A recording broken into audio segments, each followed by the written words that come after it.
Hey indie gamers out there, are you ready for some exploring? I hope so, because today I'm the ExHardcore Gamer and I'm going to be talking to you about Exo One. I really don't want to have to give away any spoilers or say too much, so all I will explain is that the spacecraft is built based on blueprints sent from an alien signal, and that's what you're using to explore different parts of the universe. And that is the basis of the game, is exploring these different places and then finding out more about the story. The spacecraft itself is more of a sphere that you're going to roll around on these different planetary type terrains.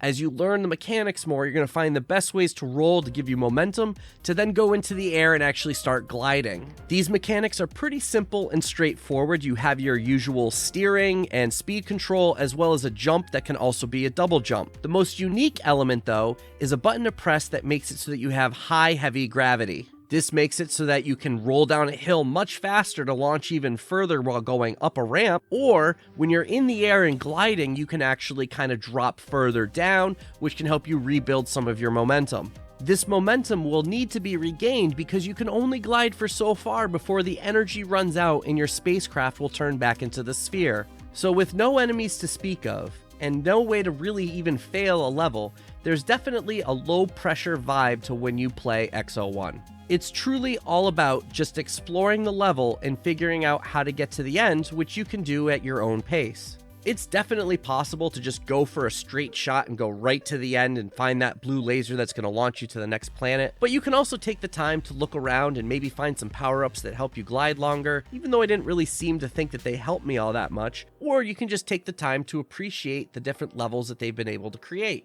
Instead of calling it a walking simulator, we can call it a rolling and gliding simulator because you, as the player, have the choice in how you want to play. Do you want to find the best wind current or the steepest slope to launch you further to get to the end?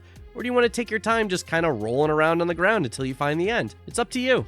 If you're the player that's going to choose to be able to explore so you can soak in the beauty of Exo One, the graphics are a bit of a mixed bag. So while I would say that the graphics are overall pretty decent in Exo One, you do run into a lot of issues that you see in a lot of 3D indie games where they're not totally as polished as they should be. I was playing the game at the 2K resolution at ultra settings, and I found that even then, there were a lot of times that the textures just would not hold up well if you got too close. When flying high in the sky, you wouldn't notice it as much, but obviously when rolling around on the ground, that's when you see it, and that can be quite a bit while playing. No matter which setting I chose, I found that the lighting was just way too aggressive, and you would find that everything had an overly shiny and plastic look to it, instead of being more organic like they were trying to go for. There were also cracks in the game world's geometry, which would lead to this light leaking through, which could cause you to think that maybe you were finding a new power-up, only to fly all that way and find out it was just the game not working properly. On top of all of this, there were some major draw distance issues where there would be things that would not appear until they were way close to you, which is not something that should be happening on a game in this day and age with ultra settings.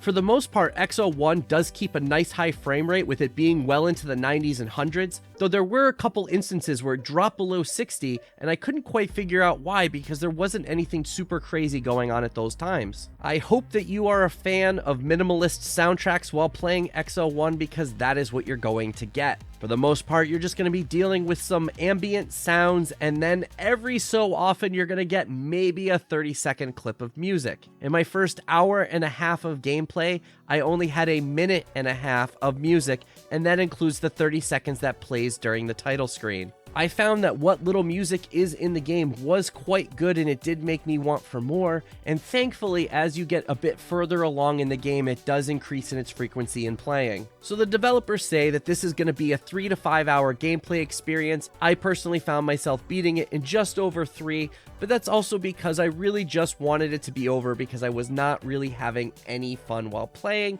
but I know that there's definitely a market and an audience for it. If you are the type of gamer that just wants to get immersed into an environment, this might be the game for you, as you can find that there are different power-ups to go through and maybe different ways to get to the end. There's even an option to make the achievements unlocking be hidden so that you're not taken out of the immersion. But for somebody like me who wants a little bit more action in their game, I was just not challenged and found myself bored. So different strokes for different folks, people.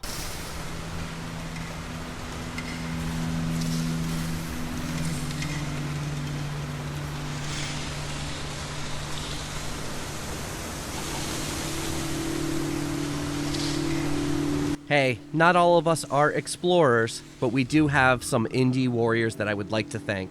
Bill T, Kevilo, Mitchell Hall, Chris Jackson, Nathan Moore, Adriana Amato, CJR, C Coil, Skeptism, Haley, Julian Colbus, Jen Rose, Jesse, CPM, Bunny, JRS the 8th, Ray Lynn, and Marky Mint. All of us here at I Dream of Indie greatly appreciate all that you do to support us, and thanks again.